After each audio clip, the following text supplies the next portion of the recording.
আসসালামু আলাইকুম। হ্যালো শিক্ষার্থীবৃন্দ, অনুশীলনী 3.1-এর 6 নম্বর আমরা সলভ করব একেবারে ইজি ওয়েতে। দেখো শিক্ষার্থীবৃন্দ, তোমাদের বইয়ের 3.1-এর একের যে ছ আছে, এই যে 6 নাম্বার, এই ম্যাথটা তোমরা অনেকে গুলে ফেলো, তো আশা করি ক্লাসটা দেখার পর সব পানি পানি হয়ে যাবে। দেখো 2a + 3x - 2y - 5z, এটাকে কি করতে বলছে? বর্গ। তাহলে আমি বর্গ করি। দেখো এটাকে আমি লিখতে পারি 2a + 3x। তো এই যে একটা লিখলাম, মাইনাস এসে মাইনাস দিলাম, এরপর হচ্ছে 2y, মাইনাসে মাইনাসে প্লাস 5z। আমরা জানি বর্গ মানে হোল স্কোয়ার, আমরা ফার্স্ট ব্র্যাকেটের উপরে আরেকটা ব্র্যাকেট দিয়ে স্কোয়ার দেওয়া যায় না, এই জন্য সেকেন্ড ব্র্যাকেট আইনা হোল স্কোয়ার দিতে হয়। এখন কথা হচ্ছে এটা আমি কেন আনলাম, এই কারণ হচ্ছে এই দেখো ABCD এর এই চারটা দেখে কোনো সূত্র আছে নাই, তো আমার এই জন্য এটা একটা পার্ট এটা একটা পার্ট ভাগ করলাম। তো ভাগ করার জন্য মাইনাস যেহেতু এখানে আমি রাখলাম, তো মাইনাসে মাইনাস এখানে প্লাস হয়, এই জন্য আমি এখানে রাখছি। আশা করি বুঝতে পারছো। তো দেখো এটা কি হলো, এইটা পুরোটাই কল্পনা করব, a মাইনাস এটা b কল্পনা করব, তার হোল স্কোয়ার। তাহলে a - b হোল স্কোয়ার সূত্র কি? a square minus 2ab plus b square. A কত? 2a plus 3x। তাহলে a minus b whole square সূত্র কি? তাহলে a square minus 2 into a কত? 2a plus 3x, 2a plus 3x, 2a লিখলাম, এবং b কত? 2y plus 5z, 2y plus 5z। তাহলে a square minus 2ab plus b কত? 2y plus 5z, 2y plus 5z তার whole square. a square minus 2ab plus b square সূত্র পড়লো। এবার হচ্ছে আমাদের আসল কাজটা করতে হবে। দেখো এইখানে আবার সূত্র পড়ে a plus b whole square, এটা a করো, এটা b কল্পনা করো। তাহলে a plus b whole square সূত্র কি? a স্কোয়ার, এ কত? 2a, a square plus 2 into a কত? 2a, b কত? 3x plus b square, b কত? 3x তার হোল স্কোয়ার। তো মাইনাস আছে এখানে মাইনাস দিব। এবার হচ্ছে আমি 2 আছে এখানে 2 রাখবো, এটা গুণ করব, তারপরে দুইয়ের সাথে গুণ পরের লাইনে করব। আমরা এটা একেবারে সহজে করব। 2 দুগুণে 4, 2 দুগুণে 4, 4 ay, এরপরে প্লাস আছে প্লাস দেবো আমি, এবং 5 দুগুণে 10, এখানে এ আর এখানে যেটা আছে এজন্য আমি এ জেড দিব, প্লাস দিব। 3 দুগুণে 6 লিখবো। এবার তলগুলা লিখি এক্স ওয়াই প্লাস দিব, 3 5 15 এক্স জেড, 15 এক্স জেড। তো আমাদের গুণ করা শেষ ব্র্যাকেটের, এবং প্লাস আছে প্লাস, এটাও সূত্র পড়তেছে। দেখো a plus b whole square, a plus b whole square সূত্র কি তোমরা পারো? A square plus 2ab plus b square, a কত? 2y, এ স্কোয়ার প্লাস 2 এ কত? 2y, বি কত? 5z plus b square, 5z তার হোল স্কোয়ার। এবার হচ্ছে আমরা ক্যালকুলেশন করে দেব। 2 দুগুণে 4, এ আছে এ স্কোয়ার দেবো, প্লাস আছে প্লাস দাও।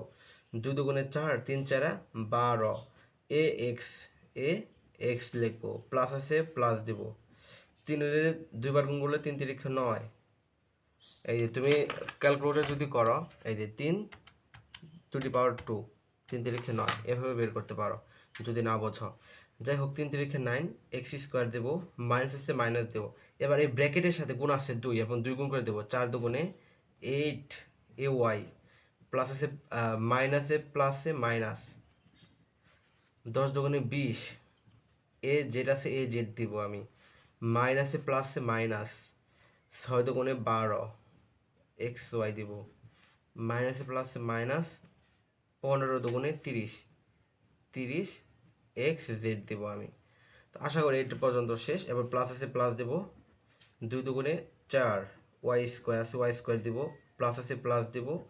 2 দুগুণে 4, 4 5 20 বা 20, ওয়াই জেড দিব, প্লাস আছে প্লাস দিব, 5 5 25, জেড স্কোয়ার আছে জেড স্কোয়ার দেবো। তুমি যদি না বোঝো তাহলে 5-এর উপরে 2 দিয়ে দাও। এই দেখো, এই যে 5 টু দি পাওয়ার 2, 25। হ্যাঁ, তো এইটা এখানে তুমি যদি অ্যান্সার দাও হবে। আর একটা সাজিয়ে লিখবো, তো সাজিয়ে লেখা অনেকে পারে না, তো তো সাজা লেখা পারে না, এটা আমি একটা চোরাই টেকনিকের মাধ্যমে দেখাবো। তুমি প্রথমে বের করো এখানের মধ্যে চলক কী কী আছে সেটা তুমি বের করো। তাহলে এ এক্স ওয়াই জেড, এখানে চলক আছে এই দেখো এ এক্স ওয়াই জেড, এটাকে তুমি লেখো। এক লাখলা লিখবো আমি, এটা চলক আছে আমি বের করলাম। এবার আমি এখানে যা যা লিখবো সেটা বের করি। এ এক্স ওয়াই জেড, তোমরা উপসেট করছো না সেকেন্ড ব্র্যাকেট দিয়ে, সেভাবে বের করতে পারো। তারপর a x a y a z, a x a y a z. এটা কিন্তু উপসেটের মতো নেই, আমি উপসেট করতেছি না, উপসেট করতে সেকেন্ড ব্র্যাকেট লাগে। যাই হোক, তোরা টেকনিকের মাধ্যমে বোঝাচ্ছে আর কি। A x a y a z, তারপরে x y x z, x y x z, x y x z, এবার ওয়াই জেড, ওয়াই জেড। এভাবে করছি না আমরা, এভাবে করবো, বের করবো। তো আমি আরেকবার বলি কীভাবে বের করলাম। প্রথমে একলা একলা লিখছি, মানে একা লিখছি এ এক্স ওয়াই জেড, তারপর দুইটা a x a y a z, a x a y a z, তো x y x z, x y x z, বাকি হলো কি ওয়াই জেড, কিন্তু ওয়াই জেড লিখছি, তাই না? এইটা যদি তুমি বুঝে থাকো তুমি এখন তুমি সাজা লিখতে পারবা, এটা হচ্ছে টেকনিক। তো এই কত এই যে 4a স্কোয়ার, 4a স্কোয়ার লিখছি। তারপরে এক্স কোথায় আছে, এক্স সিঙ্গেল এক্স কোথায় আছে দেখো তো তুমি, এখানে এক্স এই যে 9x square plus 9x square. তারপর ওয়াই কোথায় আছে বের করো, ওয়াই কোথায় আছে, এই যে 4y square plus 4y square. তারপরে জেড কোথায় আছে দেখো, Z Z Z Z Z এই যে 25z square plus 25z square. এরপরে এ এক্স কোথায় আছে, এই যে এ এক্স কোথায় আছে দেখো, এ এক্স এই যে 12x প্লাস 12a এক্স। তারপরে এ ওয়াই কোথায় আছে দেখো, এ ওয়াই এই যে -8 এরপরে এ জেড কোথায় আছে দেখো, এ জেড -20 এরপরে হচ্ছে এক্স ওয়াই কোথায় আছে বের করো, এই যে এক্স ওয়াই -12xy। এরপরে এক্স জেড কোথায় আছে দেখো, এই যে -30xz -30xz। এরপরে ওয়াই জেড কোথায় আছে দেখো, এই যে 20yz প্লাস 20yz। এটাই হচ্ছে কাঙ্ক্ষিত আমাদের অ্যান্সার। আশা করি শিক্ষার্থীরা তোমরা বুঝতে পারছো। তো যদি তোমরা বুঝে থাকো তাহলে অবভিয়াসলি হচ্ছে চ্যানেলটা সাবস্ক্রাইব করে দিও। ভালো থাকো, সুস্থ থাকো, আসসালামু আলাইকুম।